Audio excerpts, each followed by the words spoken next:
Hi hello viewers, welcome to Soundaryam cars. இன்றைக்கி நம்ம உங்களுக்காக கொண்டு வந்திருக்கிறது என்ன பார்த்தீங்கன்னா, இண்டியா விஸ்டா 2011ங்க. இது ஒரு குவாட்ரா ஜெட் இன்ஜினு. இது வந்து டீசல் வண்டிங்க. இது பார்த்தீங்கன்னா விஎக்ஸ் வேரியண்ட்டுங்க. இது ஒரு டாப் வேரியண்ட்டு. டாப் வேரியண்ட்டில் உங்களுக்கு என்னென்ன வருமோ எல்லாமே வந்துடுங்க.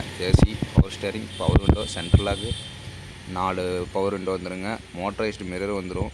ஸ்டீரிங் வால்யூம் கண்ட்ரோல் வந்துடுங்க. இது இல்லாமல் பார்த்தீங்கன்னா பேக் வைப்பர் வந்துடுங்க. சீட் கவர்ஸ் எல்லாமே நல்லா ஒரு நீட்டான கண்டிஷன்லேயே மெயின்டைன் பண்ணியிருக்காங்க. பாருங்கள், அப்புல்ஸு எல்லாமே நீட்டாக இருக்குது. வண்டியில் சின்ன ஸ்க்ராச்சஸ் கூட இல்லைங்க, ரொம்பவே சூப்பராக இருக்குது. வீல் கேப் எல்லாமே போட்டிருக்காங்க. டிக்கி பூட் ஸ்பேஸ் பாருங்கள், நல்லா லக்கேஜ் ஏற்றிட்டு போகிறதுக்கு அருமையான வண்டிங்க. TN54. இது ஒரு லோக்கல் ரெஜிஸ்ட்ரேஷன் வண்டி.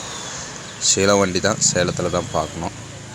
இந்த ப்ரைஸ் ஃபிக்ஸட் கிடையாது, ஒரு சின்ன வித்தியாசத்தில் கிடைக்குங்க.